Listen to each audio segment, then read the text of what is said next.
fashion, and I'll carry on talking about it while he's going through the lock. So Joe, if you're ready, axeman, stand your wood, go 1, 2, 3. So what Joe's going to do is he's going to open up what we call a scarf. That scarf is about an inch taller than the diameter of the lock. So in this case about 13 inches. He's going to work around in a circular pattern, making sure that he clears all of his wood every time. He's absolutely flying through that lock.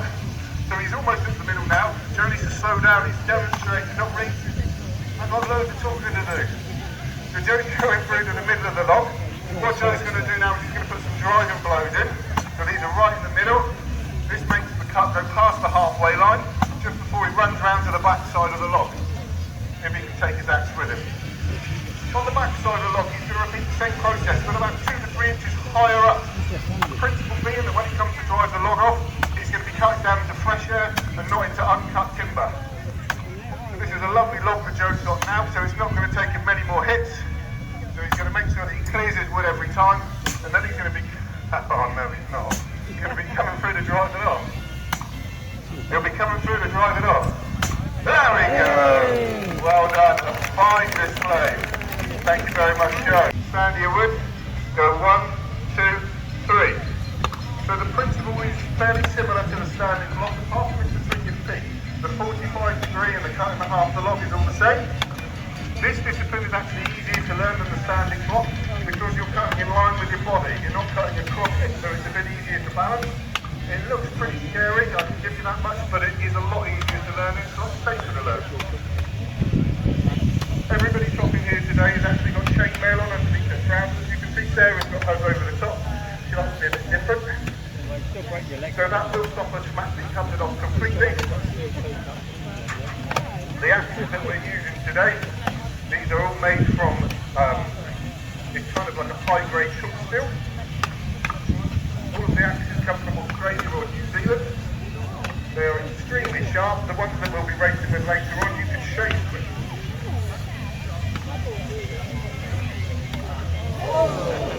See, that's what happens when you try to get a bit fancy. But the recovery, 10 out of 10. Let's say those axes are extremely expensive. That's about £500 to get his hand. You know, so he hit the floor, but the axe stayed up. It's like a slip with a beer. You know, you go down but the beer doesn't spill.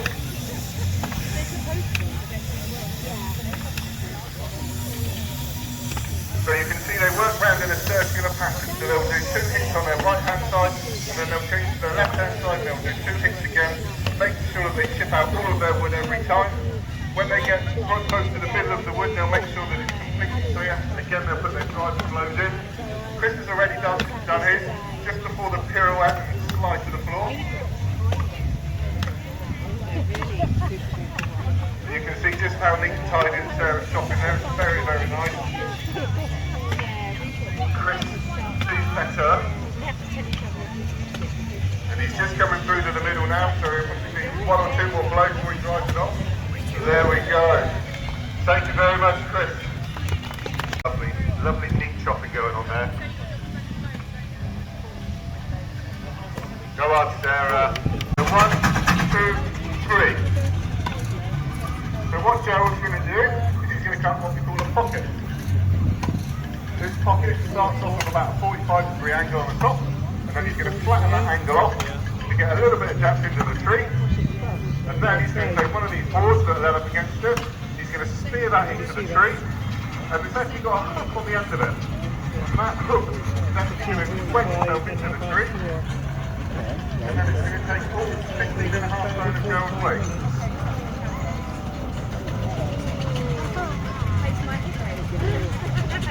Yeah, that's good. They're my boards, that's all. But that's a lovely board, so you can see the angle that he's got there. He's probably got about 20 degrees on that. So that gives him the peace of mind that if that board ends up level, it's fine to get on.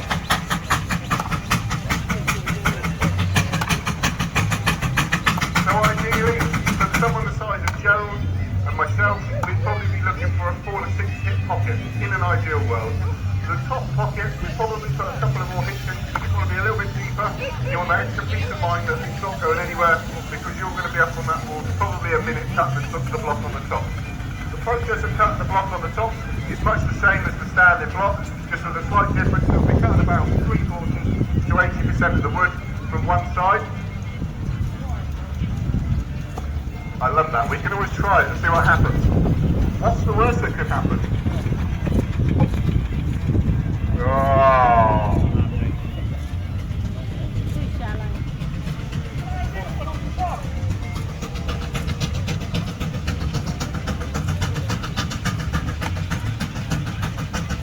So this is by far the hardest discipline within the steel timber series. It's very, very important that you get the pockets perfect, because if you don't, Gerald's going to be about 6 foot up in the air with a sharp axe in his hand. Although Chris did do a fine display of how to dismount the log earlier, when you do it from head height, it's a little bit trickier. Gerald, we have to use this pole again tomorrow as well, just bear that in mind. You can't cut all the way through.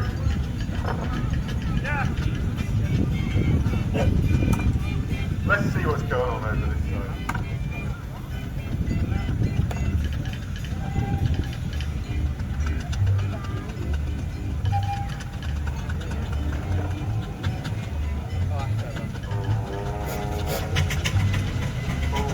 It's either going to work or it's not. Yeah, well, your legs straight.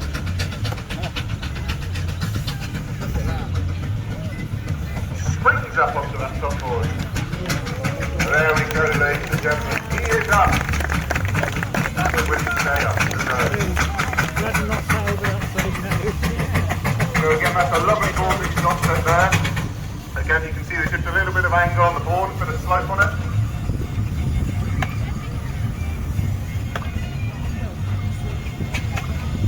Quite friendly actually, isn't it, really? Giving a little bit of on-board coaching by Joe there. That's quite clever. Hey, poke out the bottom. I've never seen anyone slide the stand across the arena before though. It's coming this way. He's putting that much power in sliding the whole stand. So what Joe needs to do now is cut about 75 to 80% of the log from one side, and then what he's going to do is he's going to turn around on the board and he's going to cut it with his opposite hand to the back side. Now this is actually done enough work on the front side. From the noises coming from Joe, I'm not too sure. Let's come and have a look, shall we? Nah, he'll get that easy. Easy! So the hardest thing for this is you've got to get the axe really high and you've got to get it right out the far side. So Joe will get that and he comes right over the top, right out the back. A bit higher. And then right out. It's really unnatural because he's stood round the opposite way. Come on Joe, couple more hits right out the top. Well that's something now. I like the breeze though. Go on Gerald. Right out the far side. Go on.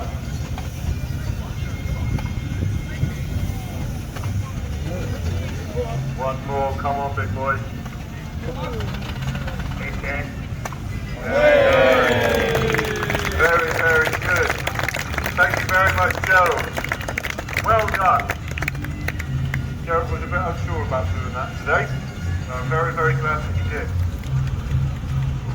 Right then, would anyone like to? With the saw, it's very important that you keep it nice and level. You keep it straight. If that saw bends at all, it's rubbing on either side of the wood, creates friction and it slows it down. We're cutting all very, very nicely there. So again, the wood that we're cutting top load, it's a nice sawing wood, nice and soft. Right at the bottom. There we go. 1, 2, 3. There we go, and they're off. Okay, I can see who's in charge of this one. And it isn't the gentleman. So if you step forward a tiny bit, you're a little bit too far back, that's it. Okay, I think they need a little bit of musical encouragement. encouragement. The best bit, don't we?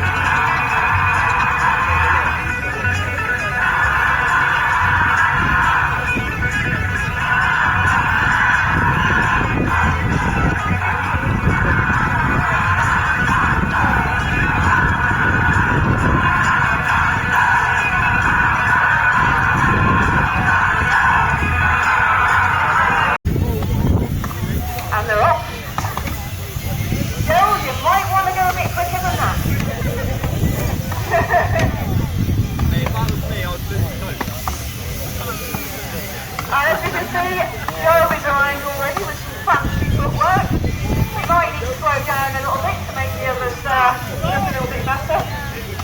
We won't tell anyone that his is actually solid to wood, so it's a bit softer than the others, honestly. Joe, it looks like he's coming somewhere near the middle, and so is Tom over there, who wasn't wrong when he said that was a really nice lock. I definitely think we might just have a video replay on that one. I think there might have been some teasing going on. Did anyone hear a chainsaw?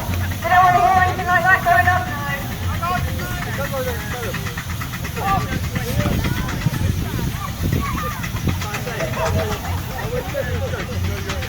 if it was a bit less puffy around, you might think your lock stopped quicker. Both on the second side over here. And we are moving on like marauding forward, maybe? I don't know, possibly. Oh, Tom looks like he's going to pick the tune one over there. Come on, Gerald, stop tickling, it's nearly finished now. You can go and have a lie down then.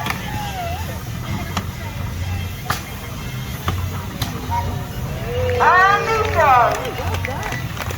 Looks like Tom's buying beers.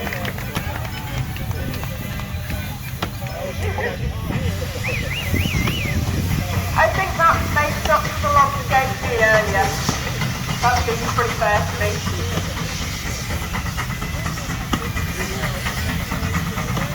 Come on,